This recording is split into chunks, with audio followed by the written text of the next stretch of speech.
Así inicia Es Noticia, noticia en profundidad. Qué placer acompañarles. Soy Tatiana Pérez, les saludo desde nuestra sede central en Caracas, en Venezuela. A partir de este momento, en la próxima hora, tenemos 3 temas que son noticia. Aquí están primero desplegados para ustedes en titulares. En noticia, Perú, nada parece detener la represión de la fuerza pública contra la población que se moviliza desde hace 2 meses. En Apurímac, estos hechos de violencia han dejado una persona muerta, 18 heridas, más de 20 personas detenidas, sucedió la víspera. Y sucede además ante los ojos de una misión internacional de derechos humanos que llegó hace 24 horas al lugar. En noticia, Ecuador, con 2 hechos que complejizan el escenario político. Este viernes fueron allanadas oficinas del Palacio Presidencial Carondelet en el marco de una investigación por corrupción en Petroecuador. Al mismo tiempo se denuncia que el Consejo Nacional Electoral crea una cortina de humo para cambiar el resultado de la consulta popular del pasado domingo. En estos 2 hechos hay injerencia del gobierno del presidente Lasso. Una pregunta para el análisis. En noticia, Colombia, el gobierno del presidente Petro dio a conocer varios protocolos acordados con una misión de las disidencias de las FARC. Se trata del llamado Estado Mayor Central, el cual espera concretar un cese bilateral el fuego. ¿En qué consiste? ¿Cómo se puede materializar en medio de combates con otros grupos insurgentes? Vamos a analizarlo. En noticia, casi comienza. Bienvenidos, bienvenidas.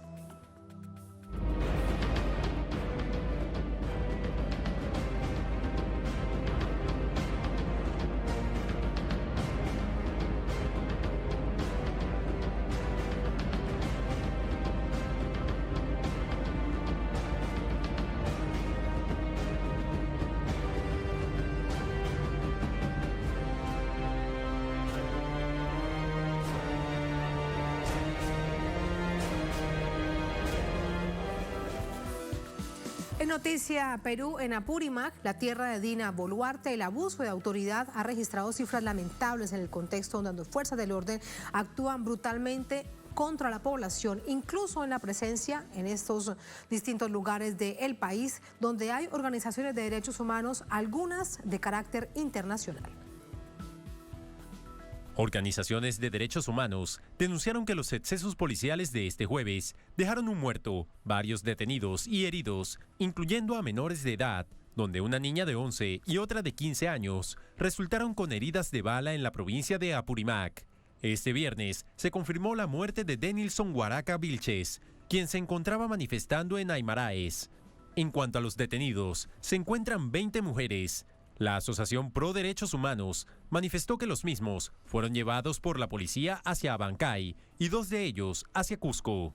Mientras tanto, el Hospital Regional Guillermo Díaz de la Vega emitió un comunicado en el cual confirma que recibieron a 3 hombres heridos de gravedad a causa de proyectiles. Los afectados han sido identificados como Damián Sibipaucar, de 32 años, Pablo Lazo Izquierdo, de 38 años, y Víctor Rojas Alarcón, de 34 años de edad, motivo por el cual exigieron el cese de las agresiones en contra de la población civil. Esta brutalidad policial se está produciendo bajo la visita de la Misión de Solidaridad Internacional, quien ya comenzó a recibir denuncias acerca de las violaciones de derechos humanos, gracias al contacto directo con las propias víctimas de la represión estatal.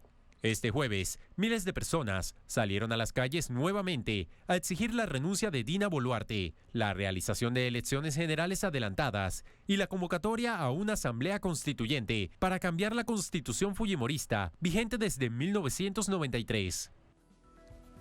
¿Qué sucede a esta hora en el Perú, en particular en Lima? Le preguntamos a nuestro compañero de labores, Ramiro Angulo. Hola Ramiro, adelante, buenas noches.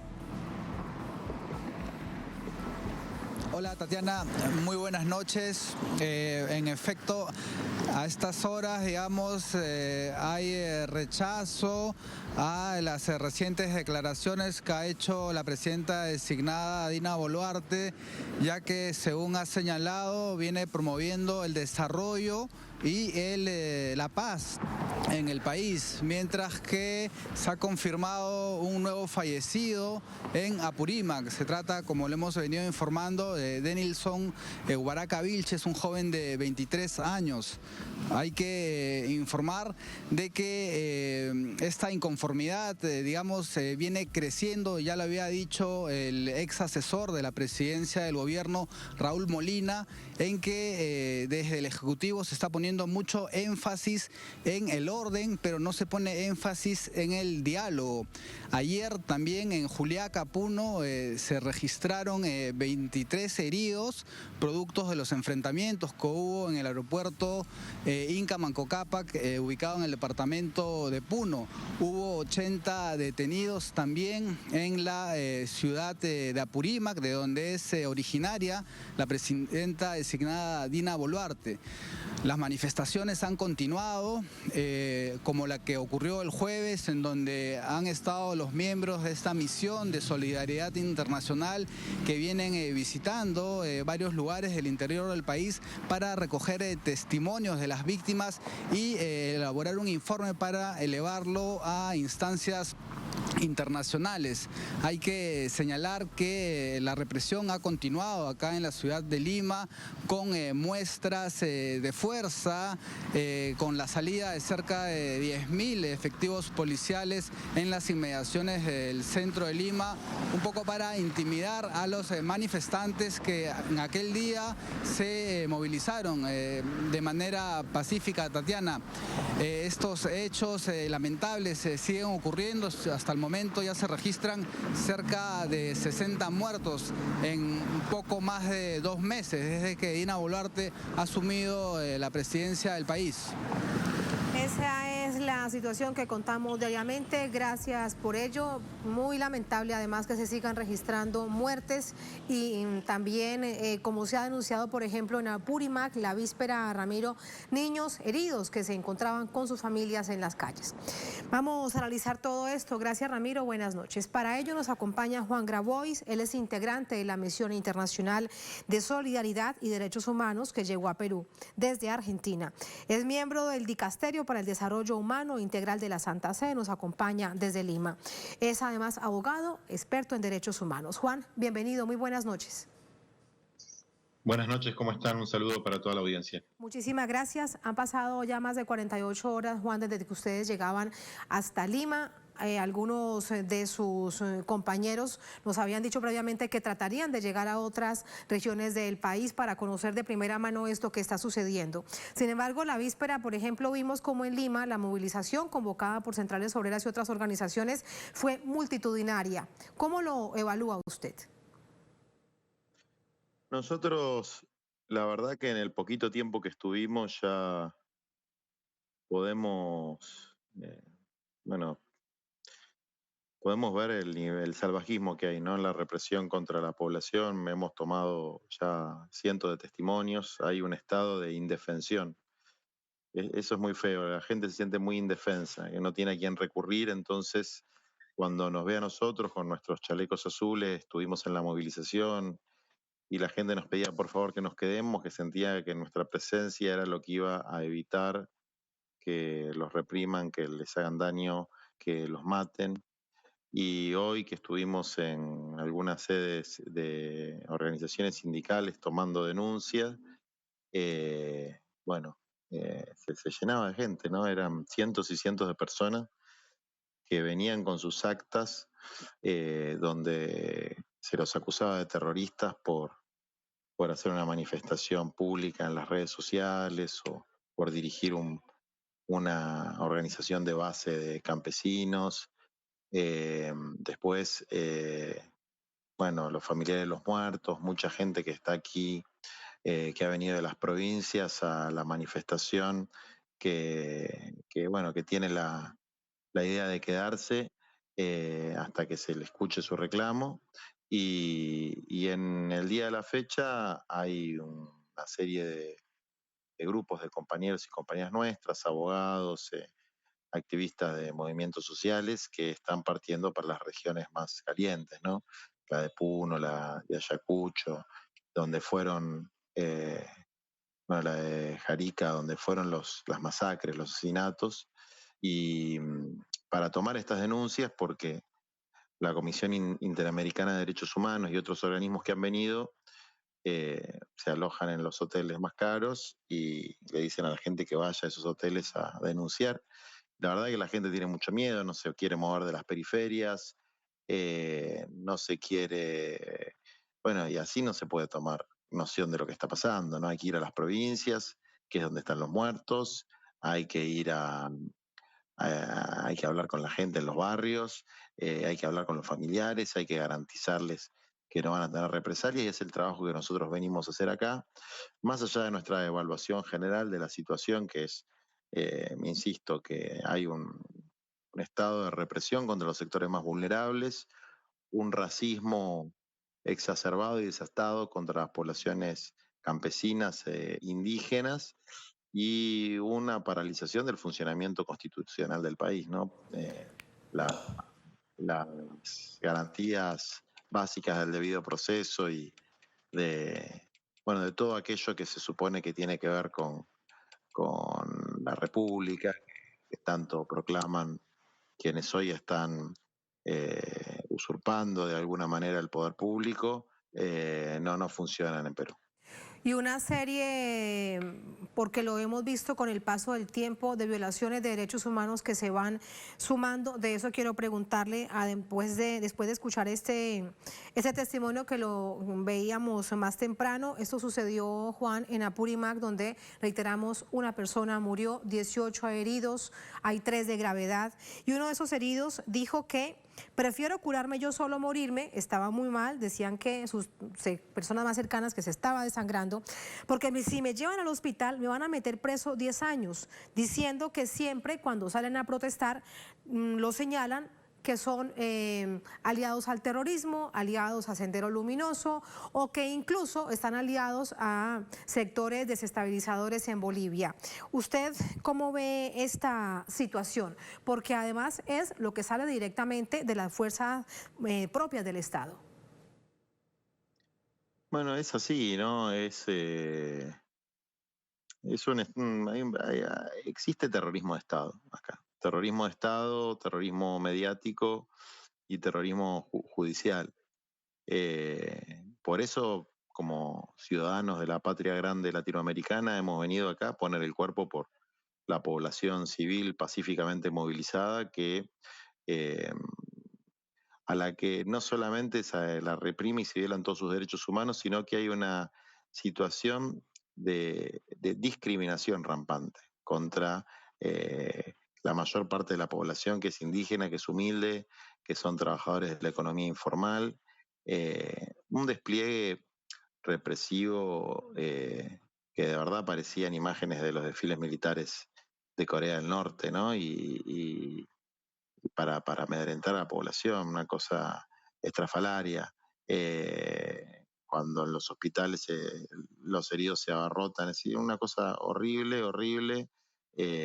Nosotros hemos ido a Colombia durante el paro nacional, a todos los lugares donde nos invitaron los organismos de derechos humanos y nos pidieron que vayamos a hacer una misión de verificación in situ, en Colombia durante el paro nacional, en Ecuador durante el paro nacional, en Bolivia durante el golpe de Estado.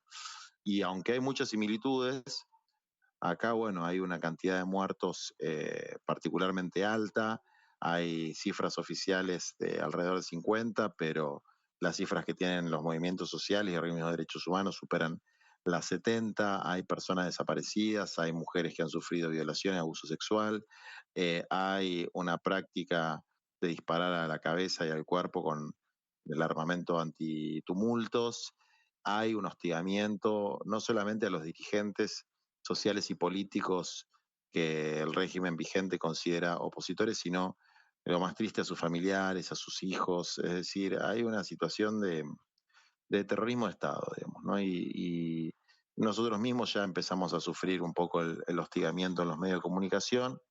Todavía no nos han respondido las instituciones públicas los pedidos de audiencia que hemos solicitado y siguen lloviéndonos las denuncias, las videos, las imágenes que esperamos pronto poder hacer llegar a las instituciones tanto del Mecanismo Interamericano de Derechos Humanos, el Sistema Universal de las Naciones Unidas, como a los organismos políticos sudamericanos, desde la CELAC, UNASUR, para que se tomen las medidas que se toman internacional para que haya diálogo, que haya paz.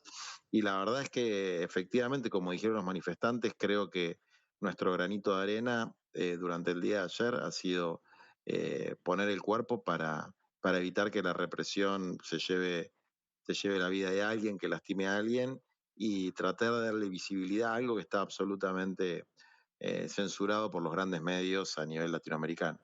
Invisibilizado en el mundo. En un punto particular, cuando usted nos habla, Juan, de lo que se le debe contar a los organismos internacionales, a la CELAC, a la UNASUR, a Naciones Unidas, no solamente desde nuestra América Latina, donde sea posible todo esto que está sucediendo tan dramático en Perú, es que no solamente se están usando las bombas lacrimógenas, que además se están usando mal porque van directamente a los rostros, por eso incluso no solo hay personas heridas, sino muertas por eso. Pero también es que la fuerza pública está disparando. Hay muchísima evidencia, porque los videos allí lo muestran, de las personas que han muerto por el accionar directamente del disparo de manera frontal sobre la misma población en las manifestaciones. No, es que no, a ver, hay armamento, se está utilizando armamento de guerra. Eso creo que lo único que certificó la Comisión Interamericana de Derechos Humanos fue la utilización de balas de plomo en Juliaca, en las grandes masacres que hubo, en donde hubo varias muertes. También hay situaciones, digamos, de cambios en los reglamentos policiales, por ejemplo, para que se permita la presencia de lo que acá llaman ternas, que son agentes provocadores dentro de las manifestaciones, que inician algún tipo de disturbio para justificar la represión contra la población civil. Eso lo han puesto bonos especiales para las fuerzas de seguridad. Hay varias denuncias de que las grandes empresas que ven afectados sus intereses económicos por las movilizaciones están dando incentivos económicos a las fuerzas militares y de seguridad para que arrecien con la represión y utilicen métodos ilegales de, de confrontación con la población civil.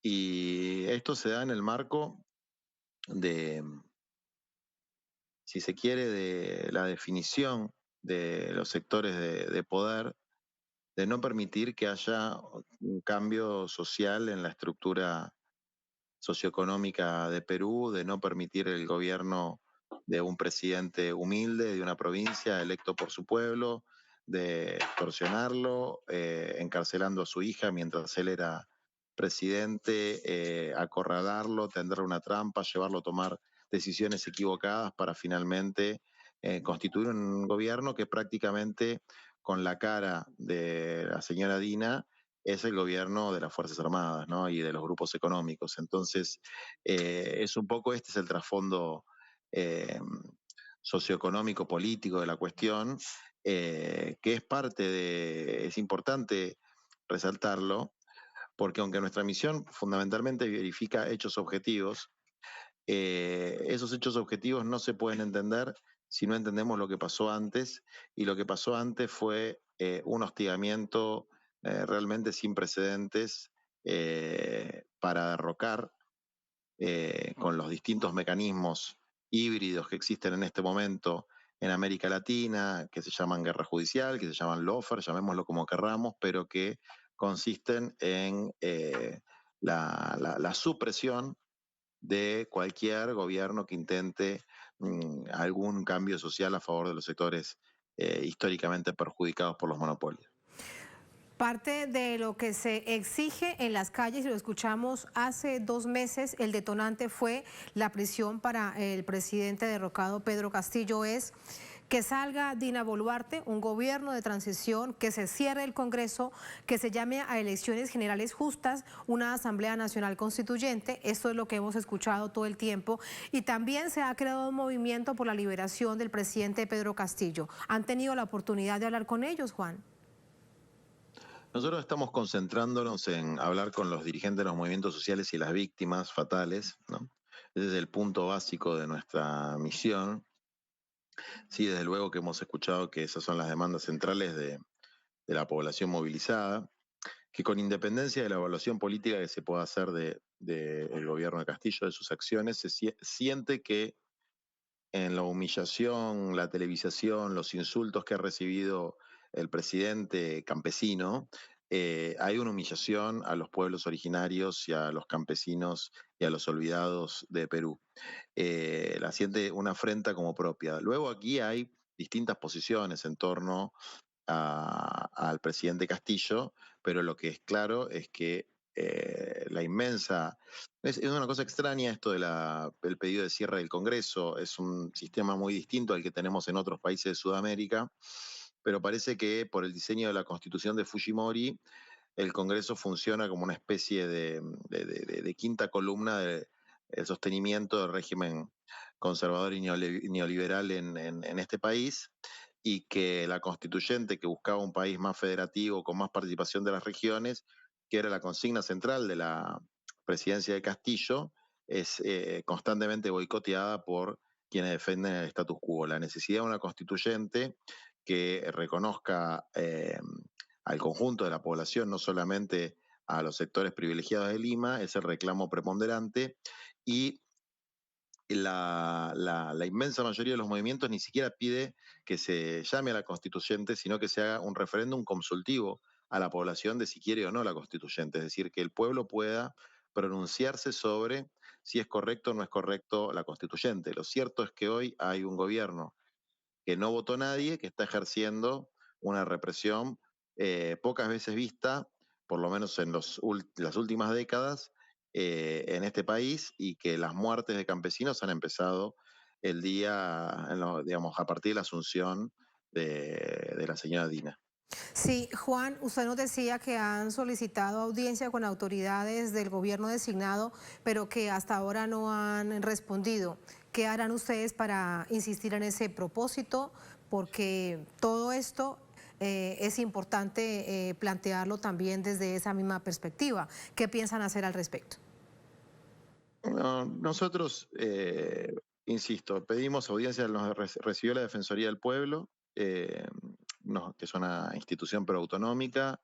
Se hizo una reunión, hay aquí diputados nacionales argentinos que se reunieron con sus pares peruanos, han pedido reunión con todos los bloques. Bueno, los recibió solamente un sector que apoya de alguna manera manifestaciones. Y bueno, lamentablemente no hemos podido compartir nuestras impresiones con otros sectores, pero sí con las organizaciones sociales, sindicales, estudiantiles. Bueno, acá hubo una invasión de la Universidad de San Marcos con un tanque, ¿no? Entraron con un tanque a una universidad. Eso es, algún problema hay con una democracia que necesita entrar con tanques a la universidad. Y ahora están yendo, insisto, a las regiones, y el propósito nuestro es visibilizar algo que está invisibilizado y tratar de llamar la atención a los que tienen el poder hoy de que los crímenes de lesa humanidad no van a quedar impunes para siempre, que están siendo observados y registrados por un montón de personas de buena voluntad, que más allá de cualquier consideración subjetiva, es decir, cada uno de nosotros tiene una posición sobre lo que pasa en Latinoamérica, sobre lo que está pasando en Perú, pero acá hay datos duros, hay datos objetivos de la realidad, que son los muertos que claman por justicia, los heridos, los desaparecidos y las personas que están siendo reprimidas salvajemente en todo el país. Eso que usted dice es absolutamente cierto, lo escuchamos a través de la pantalla de Telesur de manera permanente, que no quede en la impunidad todos estos crímenes, las personas heridas, las mujeres violadas, toda la serie de abusos que se han cometido durante estos 2 meses. Para despedirlo, Juan, desde una visión política, quiero conocer, además de lo que significa Perú para nuestra América Latina, el proceso de crisis permanente que ha vivido el país desde hace más de 5 años. Está claro que la gente lo que está pidiendo es una Asamblea Nacional Constituyente, otros dicen esto que usted nos estaba contando, un referendo para tenerlos en cuenta y que consulten si quieren o no cambiar lo que muchos expertos consideran un verdadero esperpento de constitución. ¿Qué salida ustedes allí en el terreno le ven a esta crisis en el país? Yo creo que hay un patrón que se repite, por lo menos en el Cono Sur, que es lo que más conozco, ¿no? Y ese patrón que se repite es una ofensiva de los sectores minoritarios locales, aliados a potencias extranjeras y a multinacionales, para destruir cualquier intento soberano de los pueblos por recuperar sus recursos estratégicos, por cambiar el patrón de distribución de la riqueza, por buscar el multipolarismo en el concierto internacional, y que hay una voracidad por los recursos naturales, particularmente por los recursos naturales, que es donde está puesta, digamos, la mirada de los grandes capitales, que les molesta cualquier atisbo de protección de esos intereses. Y entonces comienza a funcionar un aparato muy coordinado entre el Poder Judicial, los medios de comunicación, la derecha política y en algunos casos sectores policiales lamentablemente en el caso de Perú, de las Fuerzas Armadas. Y que por otro lado está la población que intenta torcer el rumbo de esta situación, y pueblos que han sido sometidos durante muchos años que se empiezan a levantar, y eso está claro aquí en Perú, donde parecía que preso Castillo estaba resuelto el problema, y bueno, la población campesina indígena se levanta para decir, miren, nuestras demandas de dignidad, de tierra, de techo, de trabajo, de acceso a la salud, de educación, de soberanía sobre los recursos naturales, de respeto cultural, siguen en pie, y ojalá que estos momentos oscuros que vive Perú y estos momentos de disputa y de crisis que hay en tantos países de América Latina puedan resolverse a favor de las mayorías populares y la unidad de nuestro continente. Sí, usted dice esto y bien recordamos lo que decía hace solamente 2 días a través de una entrevista en medio de comunicación el expresidente Pedro Castillo, y es el tema del litio. Ya ni siquiera para Estados Unidos lo más importante es el petróleo y para las potencias, sino el tema del litio, en donde también recordemos que en 2019 se vio directamente involucrado la embajada estadounidense y otros actores políticos con el tema de ese recurso natural. Es así, el otro día pensaba, ¿no?, en una conversación que tenía en el 2005, presidentes latinoamericanos le dijeron no al ALCA, y hay como un nuevo ALCA que intentan imponerle a América Latina, que es agua, litio y minerales, combustibles y agroindustria. Esos son los 4 elementos del saqueo que intentan perpetrar poderes que son globales, que no están concentrados exclusivamente en un Estado, como puede ser Estados Unidos. Son globales, pero no universales. Intereses globales que no tienen límites a la hora de destruir la población, destruir el ambiente, de destruir los procesos democráticos de los pueblos, y que son fuerzas muy, muy oscuras, ¿no? Y lo que ha tocado aquí, yo he podido recibir testimonios directos que cuando hagamos el informe los vamos a revelar, han sido niveles de extorsión muy fuertes sobre el gobierno de Pedro Castillo y sobre el propio presidente y sobre sus seres queridos, eh, y, y cosas que no son humanas, ¿no? Que no son humanas. Y, y por eso la solidaridad, las pequeñas granitos de arena que podemos hacer los que venimos a tratar de defender no solamente, por lo menos desde nuestras convicciones, con nuestros aciertos, con nuestros errores, a la gente más vulnerable, porque acá vemos a la gente más vulnerable.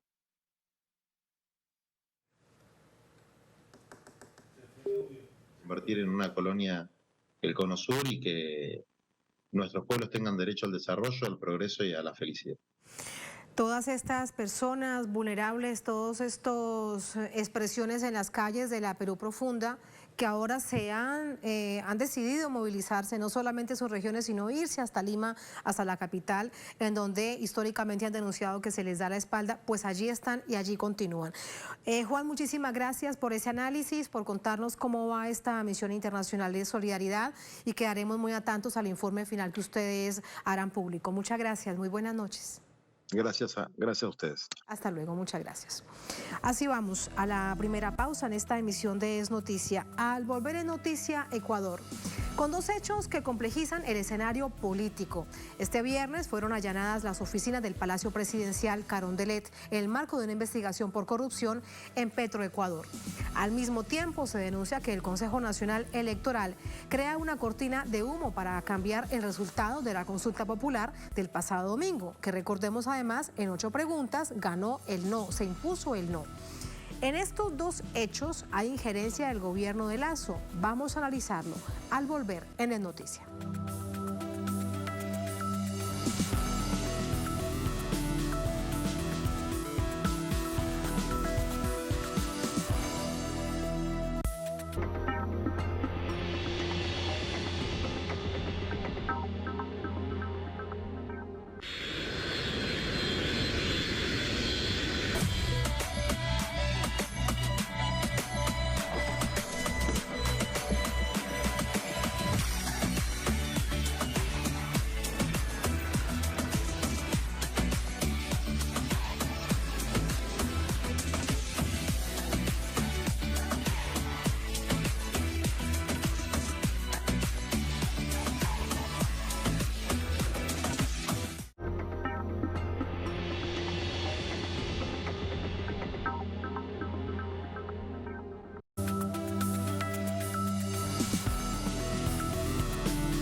Es Noticia Ecuador. Tras los resultados electorales poco favorables para el gobierno del presidente Lasso, se busca dar un giro a su política mientras avanzan las investigaciones en la trama de corrupción denominada El Gran Padrino. Henry Pillajo con los detalles desde Quito.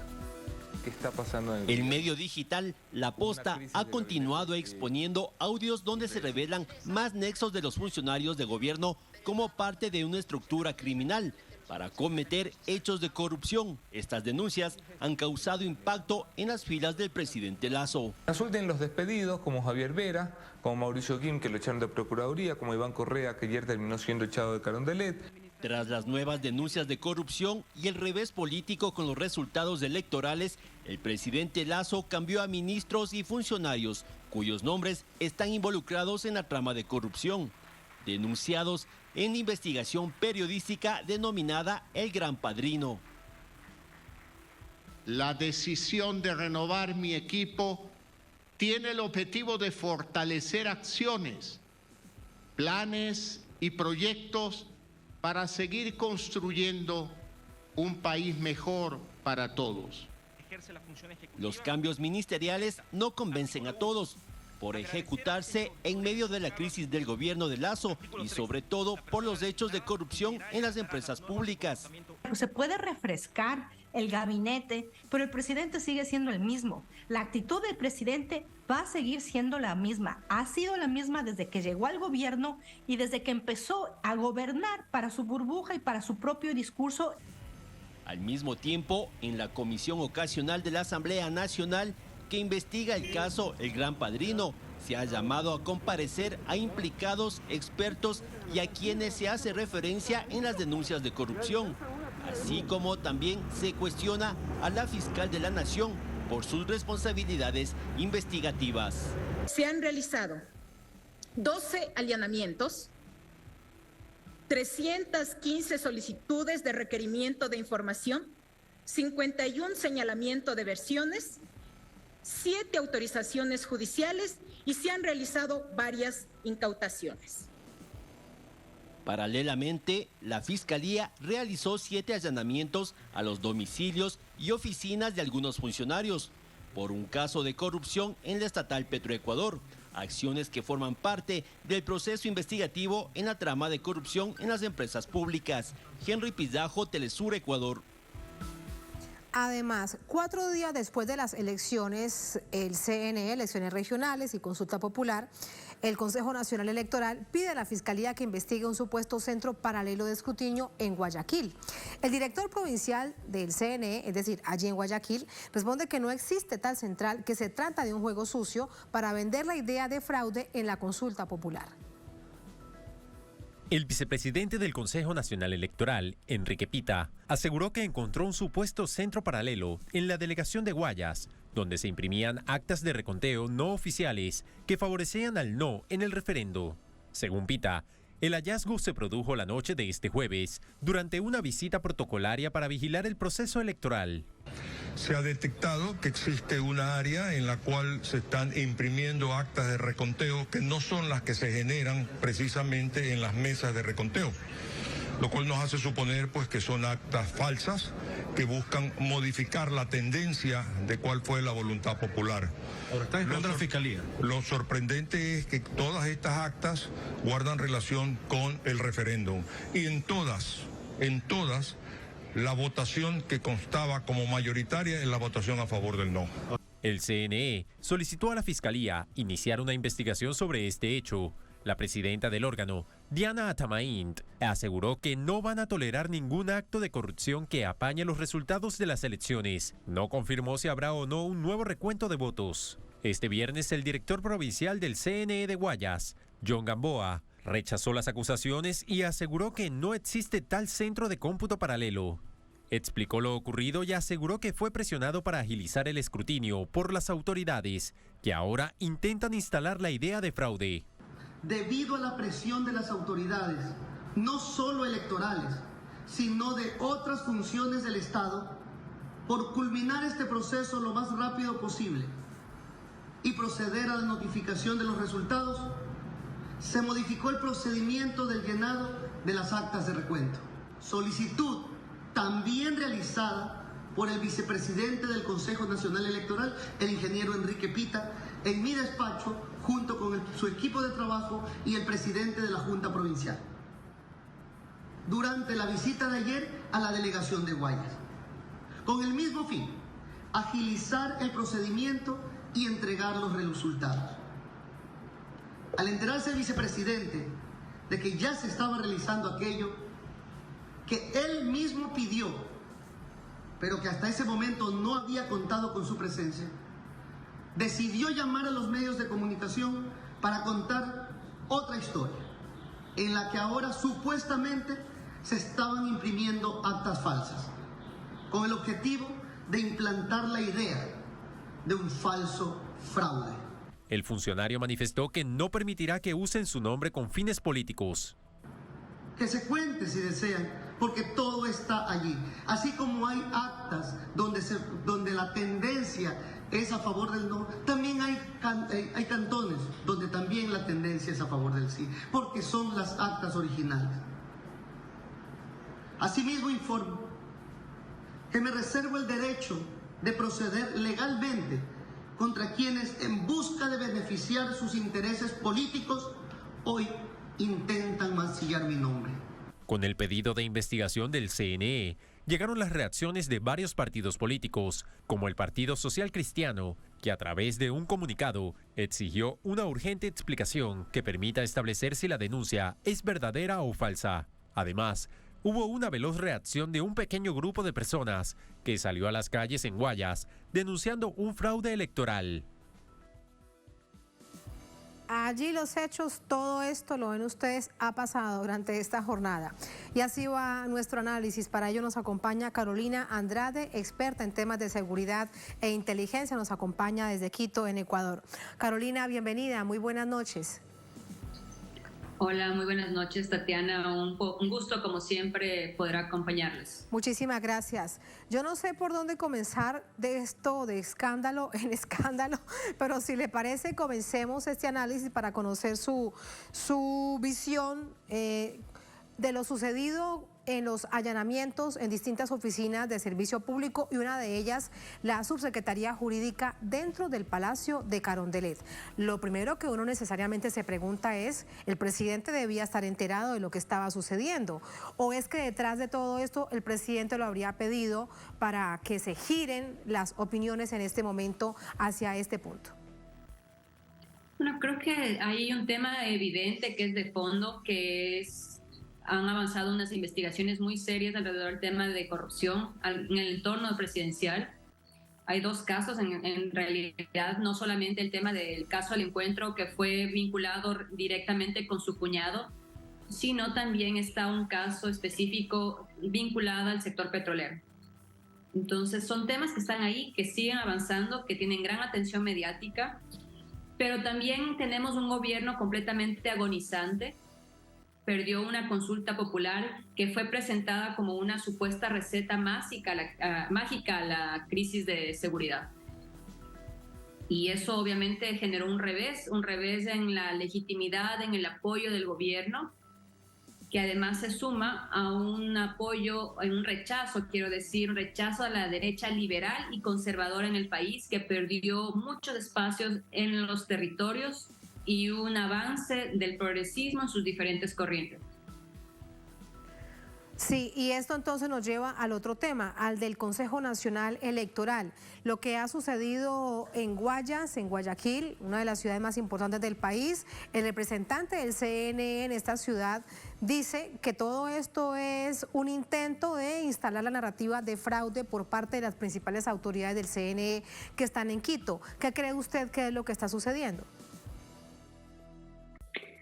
Bueno, creo que un poco se podría ver como una especie de acciones de patadas de ahogado frente a un escenario que cada vez se complica más. No olvidemos que el gobierno de Lasso ya había perdido su apoyo de sus aliados naturales de la derecha, antes incluso de ser posicionado como presidente.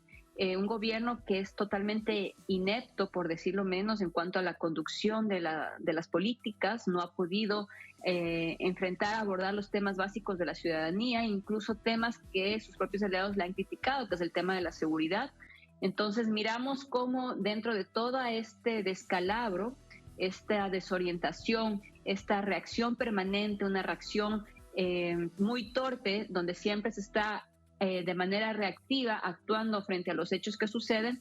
Entonces, claro, vemos que incluso ahora que el propio gobierno hace pocos días llamó supuestamente a un acuerdo, a un diálogo entre los diferentes sectores, ahora resulta que envía a sus emisarios, a sus delegados en el Poder Electoral, porque es un actor que claramente se ha identificado con el presidente Lasso, quien está justamente generando estas dudas, estas hipótesis de que existiría un fraude, pero en realidad lo que no se dan cuenta es que esto sigue abonando a ese rechazo, a esa crítica y a esa desconfianza, y no ayuda a que se genere al menos o se construya al menos cierta estabilidad durante los próximos meses. Se avisora meses muy críticos para el gobierno, y ya hay una movilización indígena que ha sido convocada para finales de este mes, y también se habla desde el Poder Legislativo la posibilidad nuevamente de aplicar la denominada muerte cruzada, que es un mecanismo constitucional de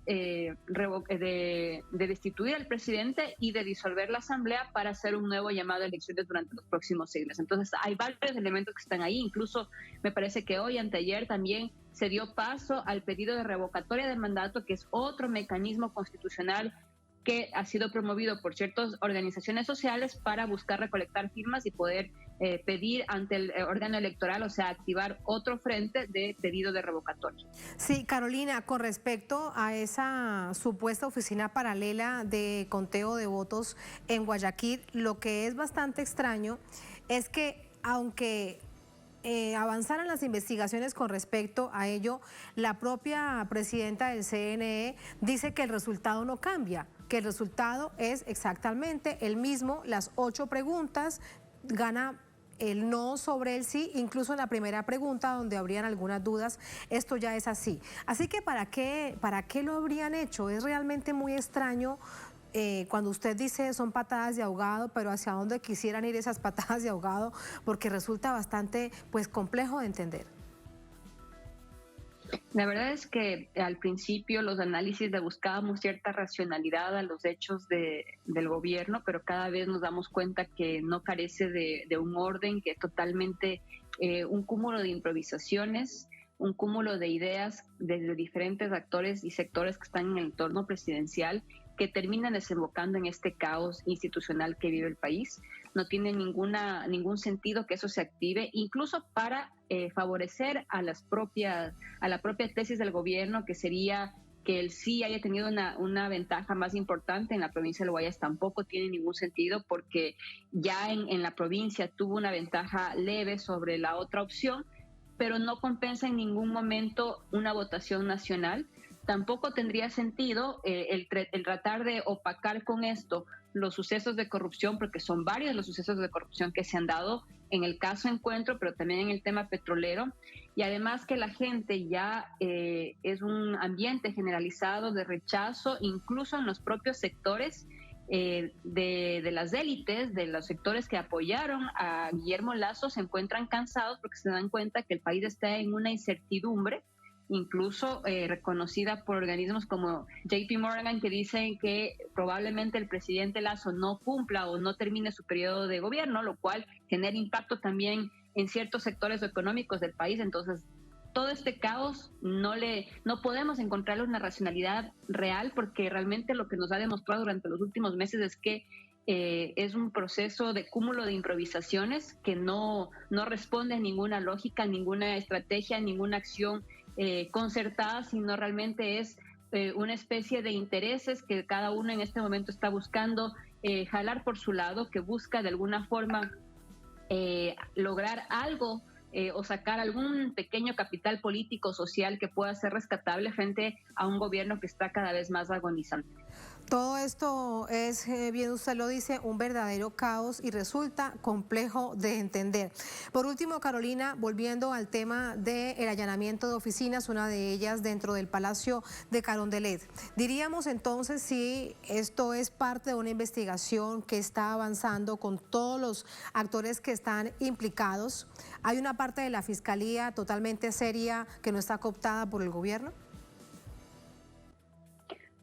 Es un poco complicado también saber cómo va a ser la actuación de la Fiscalía, porque la Fiscalía se ha movido mucho a través de los tiempos políticos a favor de una tendencia u otra. Se ha pedido y exigido mayor celeridad en el caso Encuentro, que involucra al cuñado del presidente Lasso. No ha tenido la misma rapidez o eficiencia, entre comillas, que tuvo en otros casos de persecución política a otros actores, donde se generaron allanamientos a la madrugada sin respetar el debido proceso, etcétera. Entonces, ahora se ve que actúa con mucha cautela, que presenta informes diciendo que ha hecho 300 requerimientos de información, que está recabando diferente información para sustentar el caso, que no va a revelar la estrategia, etcétera. Un sinnúmero de, entre comillas, tecnicismos que no fueron tomados en cuenta en otros casos de interés político. Y claro, al mismo tiempo que no juega con esos tiempos políticos, la Fiscalía, en cambio, por ejemplo, colocó al caso, lo denominó caso Encuentro, como referencia al gobierno del Encuentro. Entonces ahí podríamos entender que probablemente en la Fiscalía, más que una influencia política del Ejecutivo, hay una influencia que va más allá de las fronteras de nuestro país, sino unos intereses que se están moviendo más a nivel internacional, como formas de presión en cuanto a un círculo de poder alrededor del presidente que ha sido develado como un círculo corrupto, un círculo que buscó hacerse de ciertos poderes del Estado, de los órganos de control, y que parece que eso lo veían ciertos actores internacionales también como una amenaza a sus intereses, a la estabilidad de la permanencia del propio Ejecutivo, y es decir, tomaron este tipo de acciones externas para buscar en algo generar una presión, y de hecho lo lograron, porque ahora vemos que se tomaron la decisión de relevarlos en los cargos y colocando ahora principalmente como jefe de gabinete, que es la figura del secretario de la Administración Pública, a quien es el gerente de una de las televisiones privadas más importantes del país. Y vemos cómo ahora el gobierno básicamente está apostando su estabilidad de los próximos 2 años que le quedan en los medios de comunicación y en la fuerza pública, es decir, policía y Fuerzas Armadas. Muchísimas gracias, Carolina, por este análisis. Muy buenas noches. Que esté muy bien, Tatiana. Un gusto siempre acompañarlos. Muchísimas gracias y gracias sobre todo por ayudarnos a entender qué momento tan complejo vive el Ecuador. Gracias por eso. Muy buenas noches. Así vamos a la última pausa en esta emisión de Es Noticia. Al volver en Noticia a Colombia, el gobierno del presidente Petro dio a conocer varios protocolos acordados con una de las disidencias de las FARC. Se trata del llamado Estado Mayor Central, el cual espera concretar un cese bilateral del fuego. Pero, ¿en qué consiste? ¿Cómo se puede materializar en medio de combates con otros grupos insurgentes? Vamos a analizarlo al volver en El Noticia.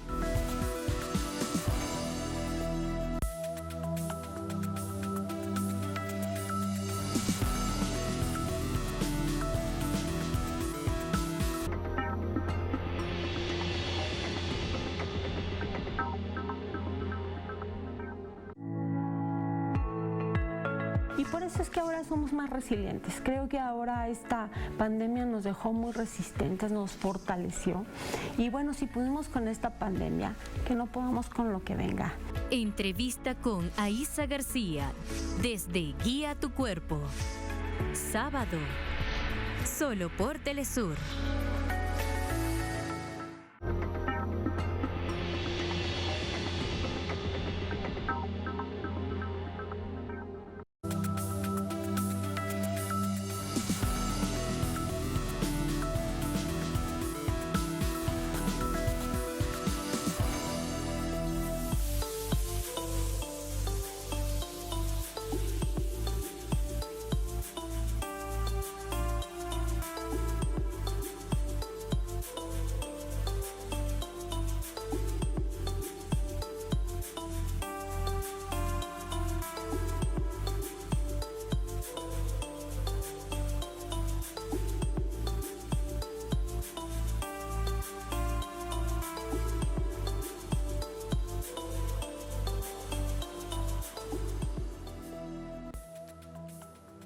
En Noticia Colombia, el gobierno nacional avanza en la política de paz total, dando a conocer que se ha pactado un protocolo con una parte de las disidencias de las FARC para verificar el cese bilateral al fuego con esta organización insurgente.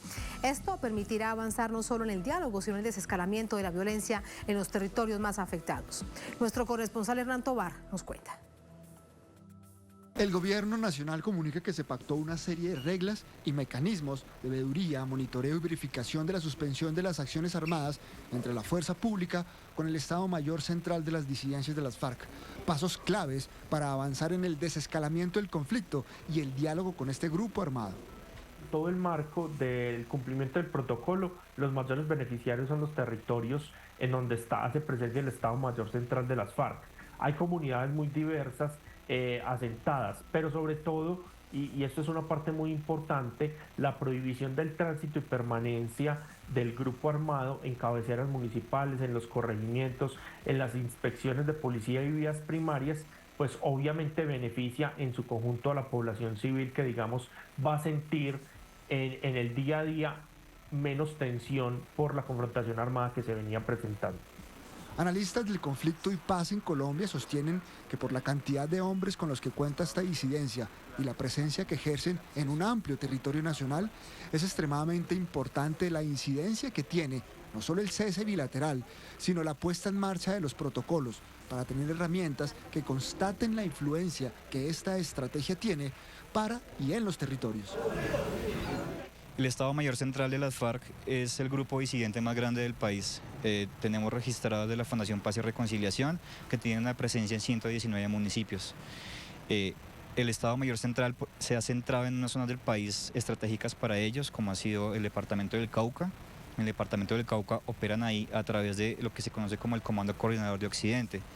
Ese Comando Coordinador de Occidente en su momento también estaba manejado por alias Majin Buu, por alias Jonier, y también desde ahí se han desplegado en acciones armadas hacia el departamento del Valle del Cauca, pero también hacia Nariño. De este mecanismo de verificación hacen parte importante delegados del Ministerio de Defensa, la Oficina del Alto Comisionado para la Paz, un componente internacional y estará acompañado de miembros acreditados de la sociedad civil y diferentes expresiones de las iglesias, a lo que se suma la Defensoría del Pueblo, asegurando que una vez se conozcan los detalles del protocolo, los incorporarán al ejercicio de monitoreo y seguimiento que tiene este organismo.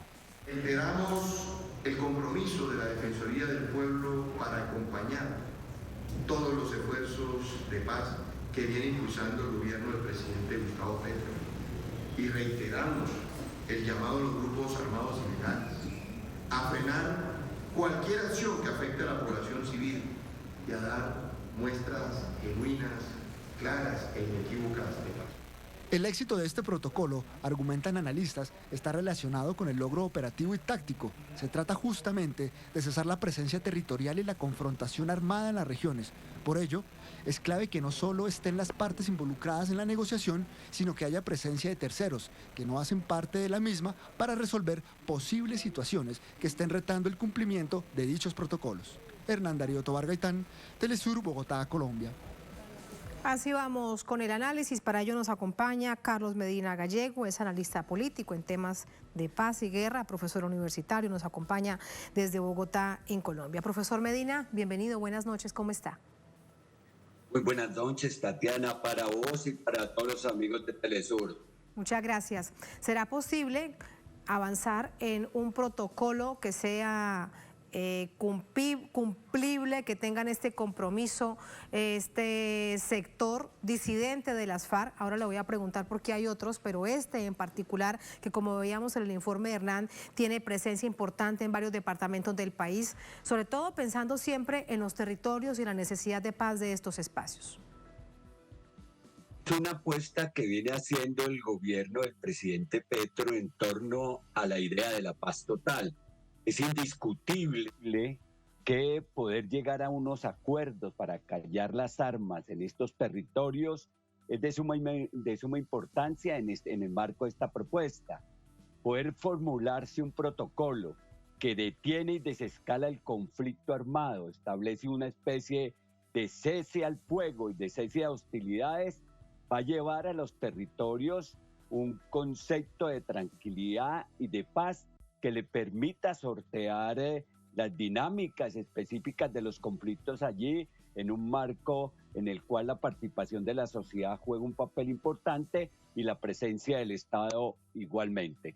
Es un avance significativo después de las dificultades que ha tenido y el cuestionamiento que ha tenido la declaración de un cese bilateral que hizo el presidente el 31 de diciembre, pero es importante señalar que con las organizaciones que hace este cese bilateral ha comenzado a mostrarse unos resultados, y el protocolo que hace con el Estado Mayor Central pues es una muestra de que esto puede caminar y de que se pueden conseguir logros importantes en el propósito de acallar las armas y construir bienestar y democracia en nuestro país.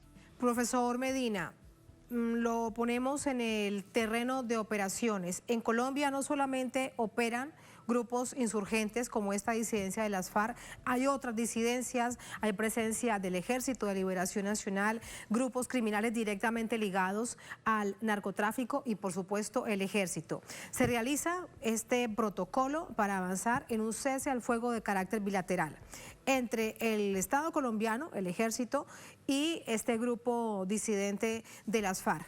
Pero ¿qué pasa con los demás actores armados que están en el territorio? Van a continuar operando, pero también va a continuar operando la fuerza pública. El presidente ha dicho que la fuerza pública no se retira de los territorios, pero va a ir encontrando una dinámica operativa que le permita respetar el cese bilateral en aquellos territorios donde las distintas organizaciones tienen presencia. Es decir, poder ir consiguiendo que uno a una las organizaciones lleguen a un protocolo para cesar la violencia en esos territorios constituye un gran avance.